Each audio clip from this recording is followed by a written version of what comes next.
अस्सलाम वालेकुम, मैं हूं गौहर सियाल। नाजरीन, इस वक्त हम मौजूद हैं अडियाला जेल के बाहर। आज यहां पे वजीर आला केपी के सुहेल अफरीदी आ रहे हैं और हुकूमत की जानिब से रेड कारपेट बिछाने की तैयारियां मुकम्मल है। सिक्योरिटी के सख्त तरीन इंतजाम हैं। गेट नंबर 5 के ऊपर कौन अहम लोग इस चीज का इंतजार कर रहे हैं। एक हूटर वाली गाड़ी भी गेट नंबर 5 के ऊपर मौजूद है और इस वक्त इस्लामाबाद हाई कोर्ट के अंदर अलीमा खान वहां पे पहुंची है।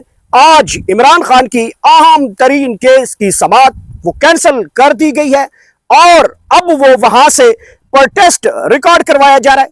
दूसरा, यहां पे आज अडियाला जेल में तोशाखाना 2 आज आखिरी दिन है। इसके अंदर भी बहुत बड़ी डेवलपमेंट होने जा रही है। पंजाब हुकूमत की जानिब से क्रेन पार्टी को बिल्कुल जो है उसको डी नोटिफाई करने की तैयारियां मुकम्मल हो चुकी हैं।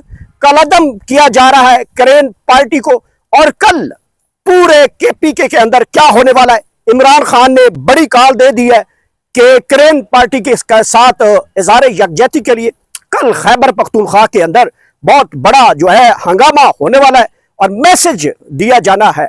नाजरीन कराम, सबसे पहली खबर आपके सामने रखते हैं।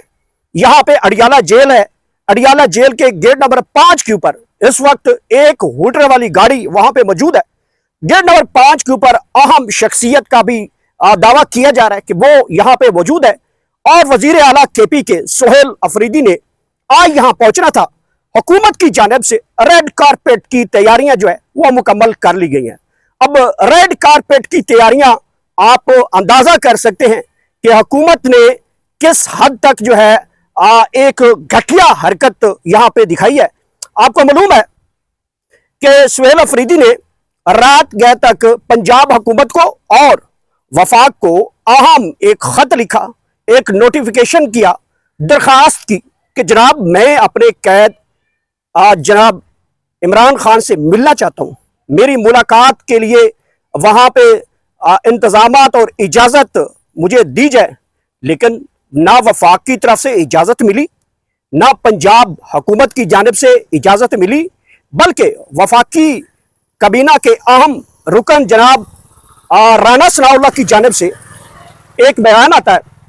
उन्होंने कहा जी जी जी हमें यह खत तो मसूल हो गया है, तो हुजूर अली आप तशरीफ लाएं। आपको किसने रोका है? आप तशरीफ लाएं, रेड कारपेट आपके लिए बिछ गया है। रेड कारपेट के हवाले से अभी तक यहां पे रेड कारपेट तो नजर नहीं आई, अलबत्ता पुलिस की भारी नफरी मौजूद है। यहां से दैगल नाका है, वहां पे सीएम केपी के सुहेल अफरीदी को वहां पे रोका जाएगा। पूरी तैयारियां हैं और पंजाब हुकूमत एक मरतबा फिर केपीके के साथ जो सलूक करने जा रही है, इसका रिएक्शन अब सुहेल अफरीदी कैसे देंगे। आपको पता ही है कि जिस तरीके अली अमीन गंडापुर के साथ यहां पे रवैया रखा जाता था वफाक का और पंजाब हुकूमत का, वो बार बार इनको कहते रहे कि जनाब अली आपकी हुकूमत है, आप ये सारा कुछ करने के लिए हमारे साथ तावन फरमाएं। लेकिन जो तावन किया गया वो आप सबको सामने है। उसके बाद अली अमीन गंडापुर ने यहां पे आकर एक बड़ी गिदड़ भबकी लगा दी और वो गिदड़ भबकी ये थी कि ठीक है कि आप अगर यहां पे हमें नहीं आने दें तो फिर आप अटक पुल भी क्रॉस करके दिखाएं। बड़ी खतरनाक बात उन्होंने कर दी थी। और अब आया सुहेल अफरीदी। जब ये वफाक उनके साथ ये तावन कर रहा, न पंजाब हुकूमत ये तावन कर रही है, अब सुहेल अफरीदी क्या बड़ी डांग देते हैं, क्या बड़ा बयान देते हैं। वो क्या अटक पुल के ऊपर या केपी के हदूद के ऊपर क्या बड़ा बयान देंगे, ये तो आज अंदाजा हो जाएगा कि सुहेल अफरीदी फिर पंजाब के लिए और वफाक के लिए क्या सोच रहे हैं, क्या करने जा रहे हैं, फिर तो ये सुहेल अफरीदी ही जवाब देगा। नाज़रीन कराम, आज तोशाखाना 2 आखिरी दिन है इस केस का और जज साहबान थोड़ी देर तक अडियाला जेल पहुंच रहे हैं। तोशाखाना 2 केस पाकिस्तान तहरीक इंसाफ के वकला सलमान सफदर, सलमान अकरम राजा, बैरिस्टर गौहर और दीगर जो वकला टीम है वो अपने दलील मुकम्मल कर चुकी है और जज साहब को बता चुकी है कि जनाब ये जो केस है ये एक उन्होंने मिसाल दी कि गन्ना जो है वो बेलने के अंदर दिया जाए, फिर निकाल के फिर दिया जाए, फिर निकाल के फिर दिया जाए। जब उसका रस निकाल दिया जाए तो चौथी मर्तबा बेलने में गन्ना डालने से क्या मजीद रस इस केस से निकलेगा? ये वो केस है जिस हवाले से मैंने आपको पूरी तफसील बताई है। आज इस केस का फैसला हो जाएगा। इमरान खान को सजा होने जा रही है या फिर इमरान खान रिहा हो जाएंगे, एक ही तो फैसला है ना। बहरहाल पाकिस्तान तहरीक इंसाफ के जो वकील हैं और जो पीछे एक फैसलों की भरमार है या फैसले दिए जाते हैं, उसको मद्देनजर रखा जाएगा तो इमरान खान के खिलाफ ही फैसला आएगा। 10 साल सजा सुनाई जाएगी या फिर 14 साल सजा सुना दी जाएगी। और इसकी तैयारी खान ने पहले भी कर ली है। जेल में उन्होंने गर्म कपड़े काल से मंगवा दिए हैं और उनको प्लान का पता चल चुका है कि फैसला इसका मतलब है कैसे आ रहा है। नाज़रीन किराम, जहां पे पंजाब हुकूमत मरियम नवाज जिस तरीके से यहाँ पे केपी के सीएम के लिए यहाँ पे रेड कारपेट बिछाना था वो तो आपने मलाजा कर लिया होगा, लेकिन जो तोशा खाना के अलावा अल-कादर ट्रस्ट केस था, जो इमरान खान के ऊपर इल्जाम है कि उन्होंने नबी सल्लल्लाहु अलैहि वसल्लम की सीरत की जिंदगी के ऊपर जो एक तालीमात के लिए एक इदारा अल-कादर ट्रस्ट बनाया था जिसकी सजा इमरान खान भुगत रहे हैं।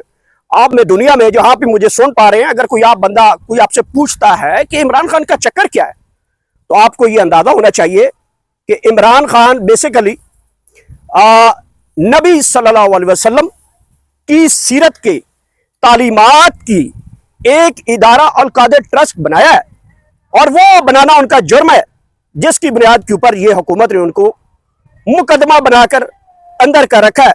और पंजाब हुकूमत इस यूनिवर्सिटी को गलत करार देती है, गलत मकसद के लिए करार देती है। उनका मकसद यह है कि शायद यहाँ पे कोई दहशत गर्द पैदा होते हैं, दहशत गर्दियों की तालीम दी जाती है और यहाँ पे इंतशारी टोला जन्म ले रहा है। उन्होंने नबी सल्लल्लाहु अलैहि वसल्लम की जिंदगी की सीरत के हवाले से जो यूनिवर्सिटी बनाई थी, उन्होंने कहा यह ठीक नहीं है, इस पैसे की हम यूनिवर्सिटी बनाएंगे। अब पता नहीं वो कौन सी यूनिवर्सिटी बनेगी, कौन सा वो 30 मार खान बनाएगी ये मरियम नवाज साहबा। इसी बात को यहां पे खत्म नहीं होता। अभी जो खबर हमें मिली है कि पंजाब हुकूमत मरियम नवाज क्रेन पार्टी को कलादम करार देने जा रही है, या हो गई होगी या हो रही है, खबर आ चुकी है। एक तरफ नबी सल्लल्लाहु अलैहि वसल्लम की सीरत की जिंदगी के ऊपर जो है यूनिवर्सिटी वो नहीं बनने देती, और दूसरा क्रेन पार्टी को बंद कर रही है, कलादम करार दे रही है, मदरसे बंद कर रही है, मस्जिदों को सील किया जा रहा है। यह सूरत हाल पंजाब हुकूमत करने जा रही है। किसके कहने के ऊपर हो रहा है? क्या पंजाब हुकूमत और वफाकी हुकूमत इब्राहिम कार्ड जिसकी बात की जाती है, क्या उसके हवाले से कोई प्रेशर है? क्या ट्रंप का प्रेशर है या कुछ और है? ये वजह क्या है, ये अभी तक नहीं पता चला। और मजहबी जमात के रहनुमा जो दोनों भाई हैं वो ताहाल अभी तक उनका पता नहीं चल रहा कि वो कहां पे हैं। इमरान खान ने इस मौका पे बड़ा बयान दिया। उन्होंने कहा कि मजहबी जमात के साथ जो हुआ है बहुत गलत हुआ है। उन्होंने इसकी बड़ी भरपूर मजम्मत की है, बल्कि केपी हुकूमत को कहा है जनाब कल जुमा नमाज जुमा के बाद आप लोगों ने वहां पे एहतजाज करना है और मजहबी जमात के साथ इज़हार यकजहती करना है। एक बार फिर इमरान खान ने वो बात दोहराई कि जुडिशल कमीशन बनाया जाए और ये जो कत्ल किए गए हैं 26 नवंबर हो, 13 अक्टूबर यानी कि सानिया मुरीद के हो, सानिया मॉडल टाउन हो, 9 मई हो, ये जितने भी कत्ल इस हुकूमत ने परमिट देकर किए, इसके ऊपर एक आजाद जुडिशल कमीशन बनाया जाए। 12 उन्होंने दोबारा रिक्वेस्ट की। जनाब अली पेरोल के हवाले से इमरान खान की रिहाई की कल ही खबर आ गई थी। बैरिस्टर सैफ जिन्होंने 2.5-3 घंटे मुलाकात की थी, आज एक मरतबा फिर बैरिस्टर सैफ यहाँ पे पहुंचने वाले हैं, इमरान खान से मुलाकात करेंगे। जो इमरान खान ने कल बयान दिया था उसका जवाब आएगा और बैरिस्टर सैफ ने वो मैसेज जहाँ पे पहुंचाना था वो पहुंचाया, और वो जो ऑफर लेके आए थे वो खान को रखी, फिर खान ने जो जवाब दिया वो आगे जाएगा, फिर तस्वीर क्लियर हो जाएगी। क्या खान साहब पैरोल के ऊपर रिहा होना पसंद करते हैं? इससे पहले भी खबरें चल चुकी हैं कि खान साहब पैरोल के हवाले से क्या सोच रखते हैं। कि पैरोल के ऊपर बजाय मैं अदालतों का सामना करते हुए बाहर आऊंगा। लेकिन मुल्क की सूरत हाल नाज़रीन बड़ी खराब हो चुकी है। भारत पाकिस्तान के ऊपर अटैक करने के लिए तुला बैठा है। अफगानिस्तान और भारत मिलकर पाकिस्तान के अंदर प्रॉक्सी वार के लिए जो है वो कोशिश कर रहे हैं, बल्कि पाकिस्तान के ऊपर हमले कर रहे हैं और पाकिस्तान उसका भरपूर जवाब दे रहा है। और फिर वहां की जो हुकूमत है उन्होंने रिक्वेस्ट की कि हमें इतना ना मारो, बस थोड़ा थोड़ा मारो। फिर पाकिस्तान ने जब जवाब दिया, रिस्पॉन्स दिया, उसके बाद उनकी दरखास्त आ गई कि सीज फायर किया जाए। अब 48 घंटों तक ये सीज फायर है। तो खान साहब ने ये सारी सूरत हाल देखी जब कि केपीके के अंदर एक मरतबा फिर दहशत गर्दी की हवा जो है वो बढ़ रही है, लोग मारे जा रहे हैं, पाकिस्तानी हो या बॉर्डर पार जो है अफगानिस्तान हो, ये जंग है, हम सारों के साथ जंग नहीं है। फिर वो आखिरकार एक मुस्लिम मुल्क है। खान ने इस सोच को सोच कर ये बयान दे दिया कि जनाब मैं ये मसला हल कर सकता हूं। अब ये अगर हुकूमत तो मसला हल करना चाहती है तो देना चाहिए चांस। खान को बाहर निकाले, पेरोल के ऊपर ले जाएं, कौन सा उसने भाग जाना है। लेकिन मेरे ख्याल में वहां पे हुकूमत कभी भी ऐसा नहीं करेगी। वजह यह है कि हुकूमत कभी एक तस्वीर बाहर नहीं आने देती, इमरान खान की वीडियो लिंक की वीडियो बाहर नहीं आने देती। जज सारा दिन कुर्सी के ऊपर बैठ बैठ कर अदालत इंतजार कर करके थक जाती है। इमरान खान को पेश किया जाए, नहीं कर सकते भाई, नहीं किया जाता। क्या ये हुकूमत उसको पेरोल के ऊपर लेके आ जाएगी? मुमकिन नहीं है मेरे ख्याल में। बहरहाल खान ने एक बड़ा गेस्चर दिया, उन्होंने अपनी सियासी कार्ड जो इस्तेमाल किया, बहुत बड़ा कार्ड किया। जो मजहबी जमात है उस हवाले से जो उन्होंने बात की है और उनके साथ इज़हार यकजहती करने के लिए एक बड़ा बयान दिया, ये काबिल गौर है। नाजरीन, जैसे सुहेल अफरीदी की कोई खबर आती है, फैसला आता है, ये सारी सूरत हाल आप तक सामने रखेंगे। इजाज़त दें, अल्लाह हाफिज़।